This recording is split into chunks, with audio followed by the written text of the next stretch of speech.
Cae la tarde y en un rincón de la ciudad, en un pequeño jardín, alguien cuenta una historia, reflexiona en voz baja o conversa, paseándose bajo los árboles.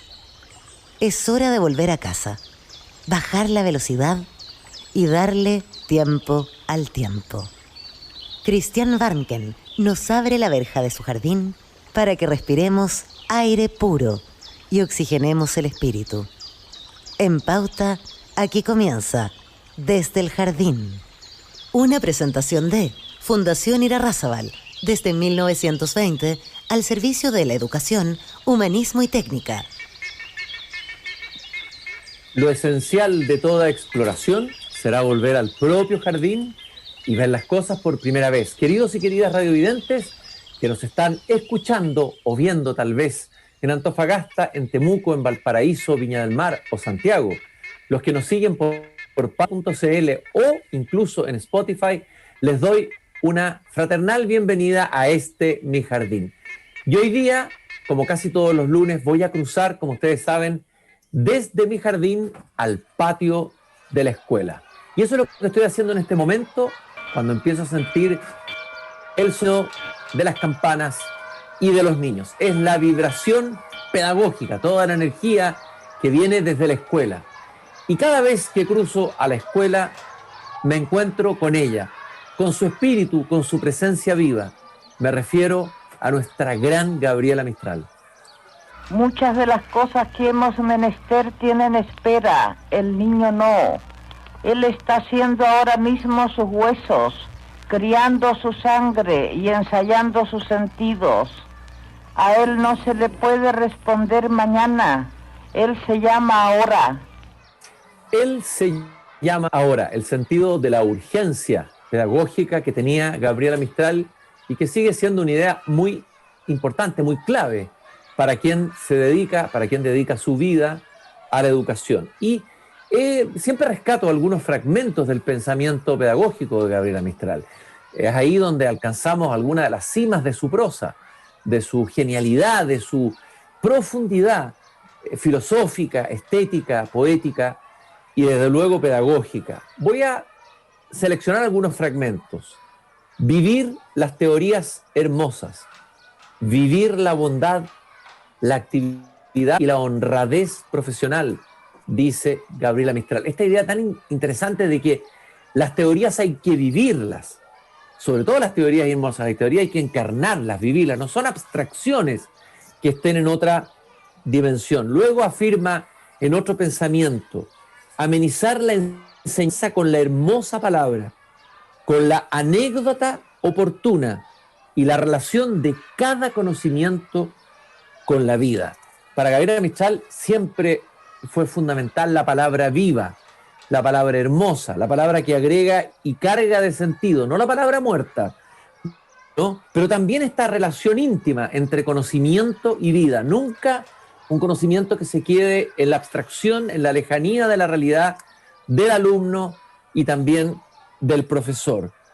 También afirma Gabriela Mistral en otro pensamiento, es un vacío intolerable el de la instrucción que antes de dar conocimiento no enseña métodos para estudiar.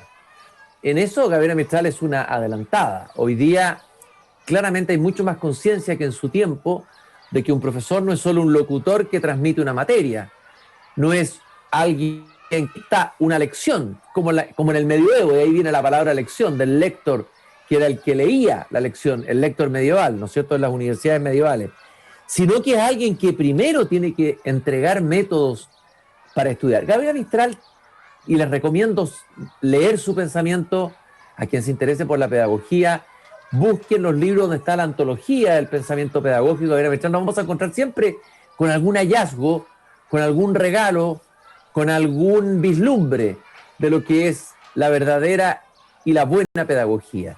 Y ahora que estoy aquí en el patio de la escuela, voy a sentarme tomándome un cafito en este patio, mirando a los niños correr, con un profesor como Gabriela Mistral, un profesor joven, un Gabriela Mistral, pero 2.0, de la nueva generación.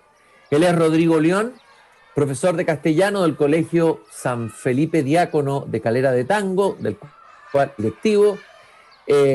Ha trabajado en áreas de aprendizaje como asesor y relator de Educacrea, y vamos a conversar con él esta tarde sobre educación, sobre la pasión de enseñar, sobre la pasión de los libros, puesto que es profesor de castellano. Quizás, no sé si ese título, yo me autodeclaro profesor de castellano, no sé si a él le molesta o no que lo llame profesor de castellano y no profesor de lenguaje y comunicación. Rodrigo, qué gusto de saludarte y caminar hoy por el patio de la escuela aquí junto a mi jardín.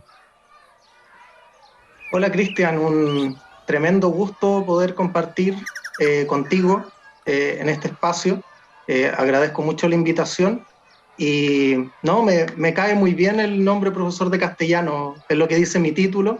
Me honra mucho ser profesor y bueno, profesor de la Universidad de Santiago, todavía sigue manteniendo en nuestro título profesor de Estado en castellano, dos palabras que también me gustan mucho que estén en mi título.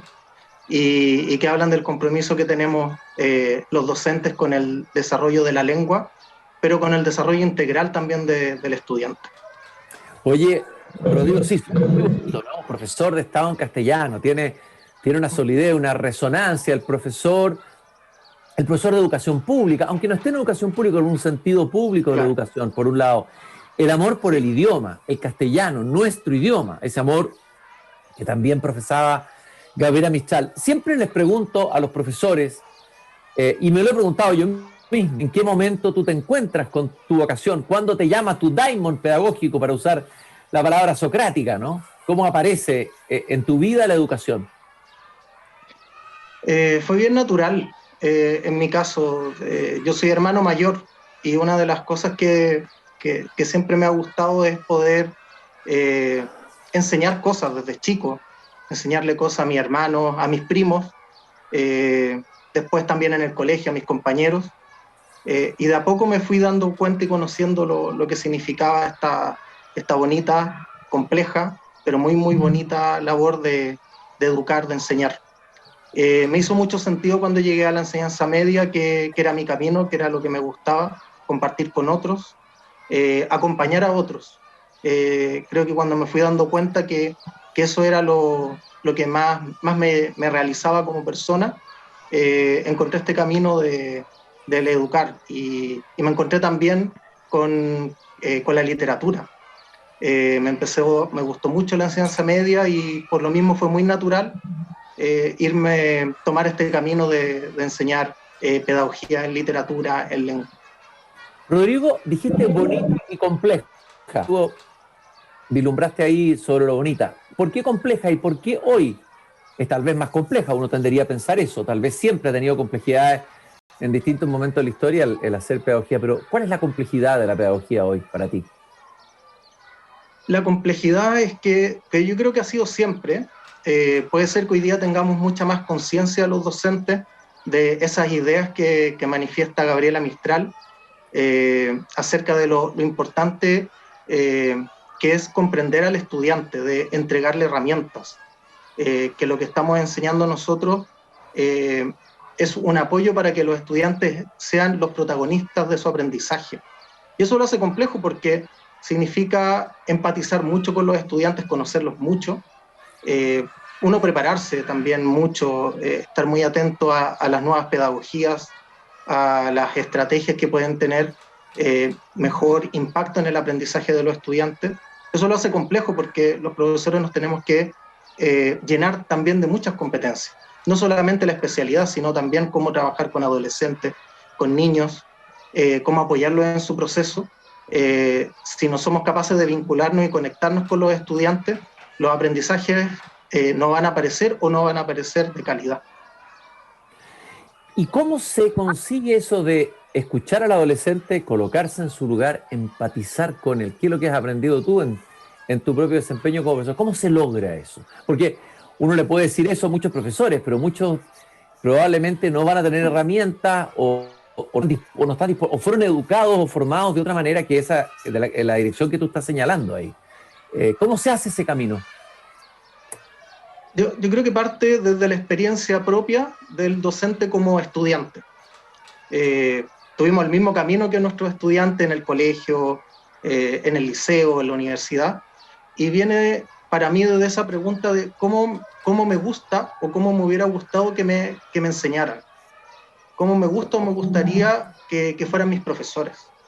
Y creo que esa es la primera pregunta que ayuda a empatizar, a ponernos en el zapato de los estudiantes que parten su jornada muy temprano a las 8 de la mañana y que están terminando en la tarde, están todo el día en el colegio y tratar de entender lo que significa estar en la sala, qué pasa un profesor una y otra vez durante la mañana, que tengan estos timbres para salir a recreo un rato, después volver, escucharlos también lo que les está ocurriendo en su vida cotidiana, generar espacio en el aula para que los estudiantes puedan dialogar desde la misma asignatura.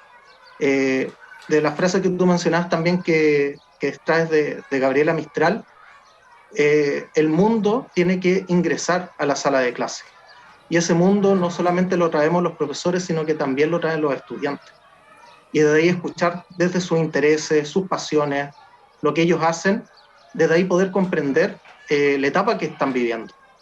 Y a medida, claro, que vamos siendo más viejos, te agradezco de que me llamaras profesor joven, pero se nos va haciendo más difícil al distanciarnos un poco por la brecha generacional, pero un ejercicio muy enriquecedor, el poder hacer ese esfuerzo de comprender al estudiante en lo que está viviendo. Normalmente uno escucha a veces a colegas, bueno, uno mismo ha caído tal vez en eso, críticas de las nuevas generaciones, ¿no? Que no leen, que no se interesan, que están en otra, etcétera, etcétera. ¿Cuál es tu mirada de las nuevas generaciones, de estas nuevas generaciones, de los alumnos con los que estás trabajando hoy en día? Sí, mira, hay un colega, no recuerdo exactamente el pensador griego, que habla justamente de esto, y habla de las nuevas generaciones, sí, que son viciosas, que no respetan a los padres, desde la antigua Grecia. Creo que es un argumento repetitivo y que por supuesto tiene elementos de verdad, pero creo que tiene que ver con los movimientos, los cambios culturales principalmente. No sé, los estilos de música, por ejemplo, que a mí me gustan y que yo escucho, son pocos los estudiantes que todavía comparten ese gusto y les gustan otros estilos, se acercan a la cultura desde otras perspectivas, perspectivas mucho más abiertas, incluso yo teniendo menos de 40 años todavía, mucho más abiertas y más flexibles que cuando yo estuve a la edad de ellos. Tienen formas de compartir distintas. Para ellos, para mis estudiantes en general, no es tema la diversidad sexual, los distintos tipos de manifestaciones culturales, y eso era algo que no viví yo en mi época. Y creo que eso hace que sea distinto, pero no necesariamente mejor ni peor. La relación también con nuestros padres ha cambiado mucho, y las relaciones que nuestras generaciones pudieron tener con padres a lo mejor un poco más estrictos o de una escuela diferente por lo mismo, de una sociedad distinta, tienen cosas buenas y también malas, a lo mejor la actual de padres más flexibles o que los estudiantes lo sienten un poco más ausentes. Creo que es distinto, no necesariamente mejor ni peor la forma de vida que tienen los estudiantes. Rodrigo, estoy conversando en el patio de la escuela con Rodrigo León, profesor de castellano del Colegio San Felipe Diácono de Calera de Tango. Tú hablabas de la escucha del estudiante, del abrirse a este mundo que es distinto al nuestro. Eso significa estrategias distintas de aprendizaje, también contenidos distintos, pero también me imagino que el profesor tiene que entregar algo como parte de otra generación, porque es la posta también de una cierta tradición. O sea, por un lado tiene que escuchar, pero también tiene que transmitir. Una parte de la cultura siempre ha sido así. Y también tiene que corregir. Ahí te voy a hacer una pregunta. Gabriela Mistral decía, para corregir no hay que temer. El peor maestro es el maestro con miedo. A ver, ¿qué piensas tú de ese pensamiento de Gabriela Mistral? Creo que tiene toda la razón. Y yo creo que la forma de corregir tiene que ver con que el estudiante aprecie el error. Considere el error como una oportunidad para aprender y no como una instancia de castigo o de sanción. Si al estudiante lo llevamos a que se dé cuenta que para llegar al final de un proceso, de un camino, hay que cometer varios errores, y estoy pensando en este momento, por ejemplo, en la escritura, que es parte de lo que trabajamos nosotros los profesores de lenguaje. Aprender a escribir bien significa equivocarse mucho, cometer muchos errores. Y atreverse, por supuesto, a asumir esos errores como parte del proceso, y que los profesores seamos capaces de explicarles de esa forma el error. No, por lo tanto, estoy totalmente de acuerdo con esa frase. Entiendo que tú has trabajado en el área de aprendizaje como asesor y relator de Educrea, ¿no? Educrea. Educrear. Me gustaría que me hablaras un poco en qué consiste ese trabajo, esa metodología o forma de trabajar el área de aprendizaje, la compartieras con nosotros. Sí, bueno, en Educrea se hace un trabajo muy bonito, es un trabajo de capacitación y acompañamiento a los profesores. Eso me ha permitido tener la oportunidad de conocer profesores de distintas realidades. Por ejemplo, el último trabajo de asesoría fue con profesores de Cerro Sombrero en Tierra del Fuego. Y por supuesto para mí fue tremendamente enriquecedor conocer el maravilloso trabajo que realizan los profesores en esa escuela, y tiene que ver con entregarles estrategias. En lo que yo trabajo en particular en Educrea, cómo trabajar con metodologías de proyecto, que tiene que ver con que los estudiantes trabajen de manera muy activa, que trabajen a través de productos que les permiten a ellos llegar a un producto final en el cual van aplicando los distintos conocimientos que están en los planes y programas de estudio. Y esa metodología les permite a ellos desarrollar muchas otras habilidades como el trabajo en equipo o aprendizaje cooperativo, desarrollar la comprensión de los fenómenos que están aprendiendo también de manera progresiva y en profundidad hasta poder llegar a una solución o una propuesta final. En este momento estoy trabajando en la construcción de una relatoría, de un curso para profesores, que es de aprendizaje basado en proyectos, una metodología que aparece con mucha fuerza a principios de la pandemia, como una respuesta para poder integrar objetivos de aprendizaje y de esa manera poder trabajar de manera más flexible el currículum, y que los estudiantes también, por supuesto, se beneficien de trabajar activamente y de aprender también de manera interdisciplinar y de manera también en equipo con otros. Rodrigo, he conversado con varios profesores acá que de alguna manera están intentando o dicen intentar aplicar este aprendizaje basado en proyectos. Me gustaría que me contaras específicamente tal vez un ejemplo, uno o dos ejemplos donde se vea gráficamente cuál es el cambio, cuál es el giro, y también ver si de verdad los resultados son mejores. Me imagino que dependerá de cómo se haga, quién lo haga, es decir, de varios factores deben influir en eso. Pero sería interesante conocer alguna experiencia tuya concreta de este aprendizaje basado en proyectos que nos pueda ayudar a graficar por qué es tan distinto de la manera tradicional de enseñar. Claro, una manera más tradicional o más lineal de enseñanza sería, por ejemplo, que un profesor tratara con los estudiantes en historia la época greco-romana, bien, y le explicara quiénes fueron los grandes pensadores, cuáles fueron las influencias, por supuesto, que se han mantenido hasta el día de hoy. Hacer un proyecto significa tomar esos contenidos y presentárselos a los estudiantes de una manera muy interesante, atractiva. Por ejemplo, si podríamos afirmar que los antiguos griegos fueron los primeros influencers de la historia. Y ahí yo puedo conectar intereses de mis estudiantes, por ejemplo, que siguen a influencers en YouTube o en otras plataformas, y desde lo que ellos conocen y saben, poder ver esos conocimientos y que ellos los puedan ir profundizando. Y ahí además ahí yo me puedo juntar o trabajar en equipo con el profesor de lenguaje para ver, por ejemplo, mitología griega en conjunto con el trabajo que yo estoy haciendo en historia. De esa manera armar un proyecto que debe tener etapas. Cada grupo además debe hacer una propuesta. Por ejemplo, para poder responder esto, nosotros como equipo tomamos la decisión de tomar la arquitectura griega para poder responder esa pregunta que aparece en el proyecto. Otro grupo, por ejemplo, puede tomar la literatura, otros la política. y de esa manera los distintos grupos también tienen posibilidad de decisión y por lo tanto de mayor vinculación con el conocimiento.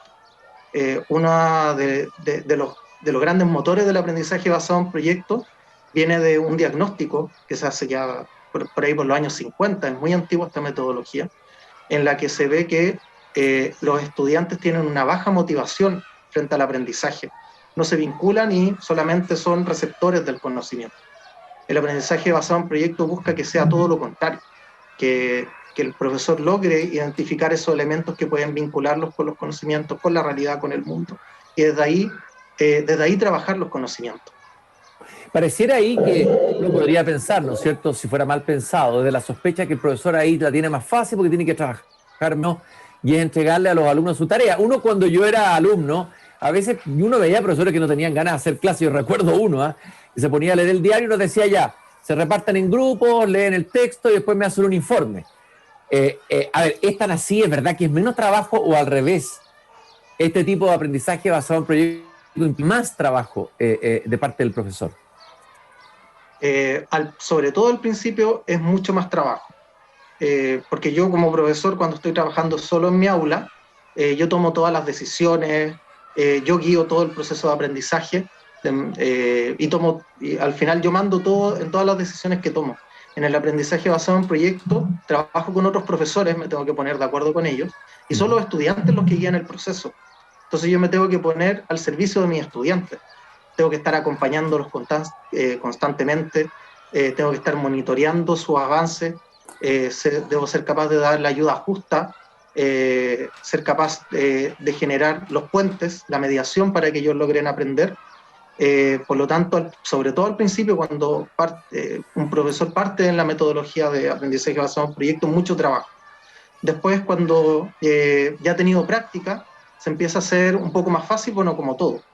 Y ya logra tener más estrategias para poder acompañar, monitorear, ir verificando el avance del estudiante. Pero un profesor que trabaja en aprendizaje basado en proyectos no puede leer el diario sentado en la sala. No funciona. Van a estar 10 estudiantes alrededor de él preguntándole, pidiéndole apoyo, ayuda para que pueda avanzar. Fíjate que me invitaron el otro día, siempre me invitan, voy a hacer charla a veces a colegio y también trabajo con profesores. Me invitaron a un colegio en Puerto Vara, donde un profesor, yo soy fanático de la Odisea. Bueno, tú has hablado harto de los griegos, veo que también te interesan y también tienes pasión por ese mundo griego. Y bueno, me invitaron a un juicio, era un juicio donde se iba a juzgar a Odiseo por la matanza de los pretendientes que ocurre al final del libro. Y entonces yo dije, ya, voy a ir como juez, esto va a ser tremendamente simple, se van a decir 2 o 3 cosas obvias, pero llegué a la clase. Primero los alumnos se habían preparado realmente como con todas las vestimentas de época.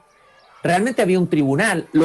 El abogado y el abogado, el querellante y el que defendía a Odiseo, hicieron una presentación impresionante, averiguaron temas del derecho, fundamentos jurídicos, se colocaron el tiempo, la época. Luego vinieron los testigos, o sea, tenían que haberse leído el libro, todo el tribunal. El libro estaba leído, pero había sido procesado de otra manera y de repente me vi metido en una experiencia colectiva y me di cuenta que ahí el profesor no había hecho la clase tradicional de la Odisea, de contarla, transmitirla, transmitir la pasión por la Odisea, sino que realmente había hecho que los alumnos entraran en el mundo griego de la Odisea. Me imagino que eso es, finalmente uno puede llegar con esta metodología, ¿no? Sí, el desafío es que los estudiantes comprendan que si ellos no aprenden los conocimientos que tiene este proyecto, no van a poder responder, no van a poder llegar a la respuesta final. Y eso también es una forma de incentivo. Un doble incentivo, por un lado, por supuesto, que los estudiantes van a querer tener una buena calificación o poder terminar la unidad del proyecto, pero también va a adquirir mucho sentido lo que están aprendiendo.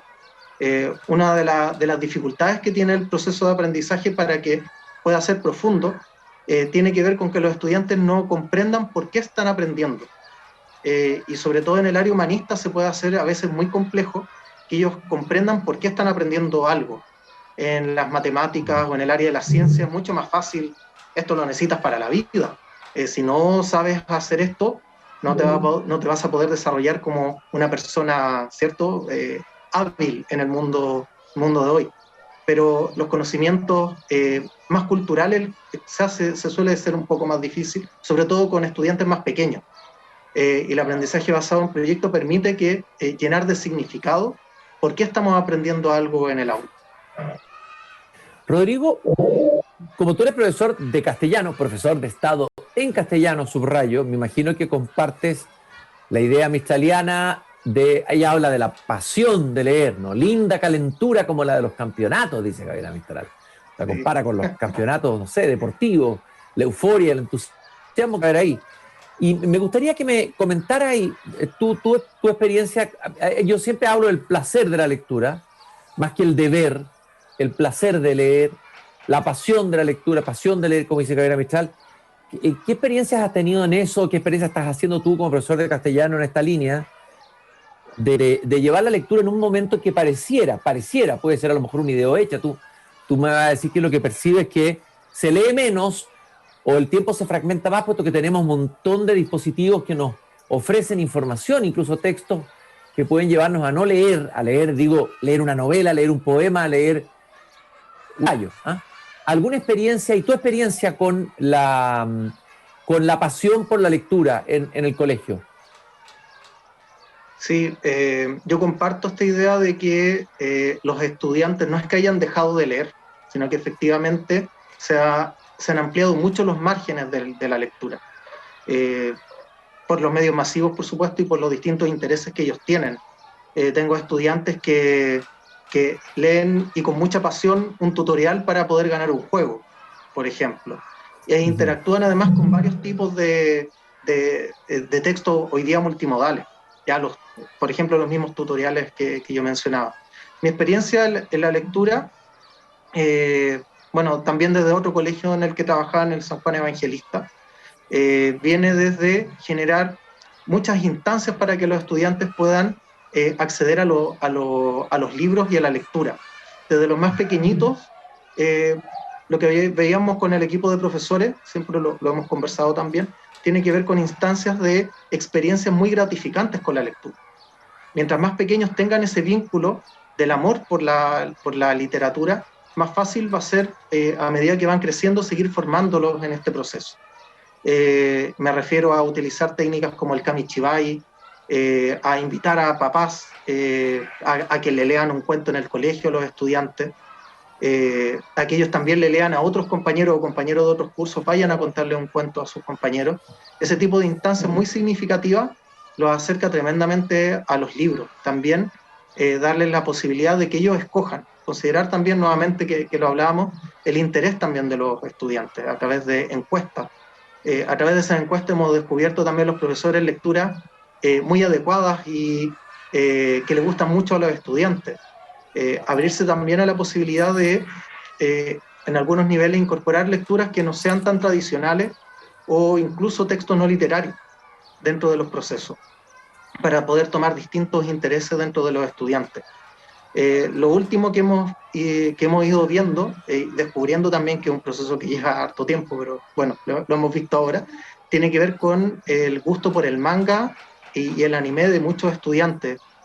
Estoy pensando estudiantes desde séptimo a segundo medio, y hemos visto que ese gusto por leer el anime abre una puerta, abre también una puerta para que ellos puedan acceder a otro tipo de literatura. Y también que esos animes hacen muchos guiños a textos literarios. Y eso también claro, nos permite generar ese vínculo. Creo que hablamos aquí alguna vez también, un poco está relacionado con el mundo del anime, de este gran director de cine japonés, de cine animado japonés, Miyazaki, cuyo universo fílmico, hay muchos jóvenes que ven eso, tiene miles de interrelaciones literarias, intertextualidad con literatura clásica, francesa, etcétera, etcétera. Me gustaría que me hablaras del kamichibai, así brevemente, que lo dijiste al pasar. Muchos probablemente no tienen idea de qué es el kamichibai, y que lo cuentes. Rodrigo, por favor. Sí, viene de la lógica de técnica japonesa, que es el teatro de papel.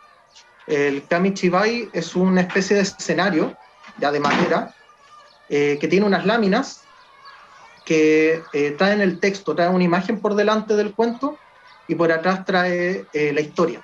Entonces, quien está contando la historia va sacando estas láminas y va pasando una lámina a otra mientras va contando la historia.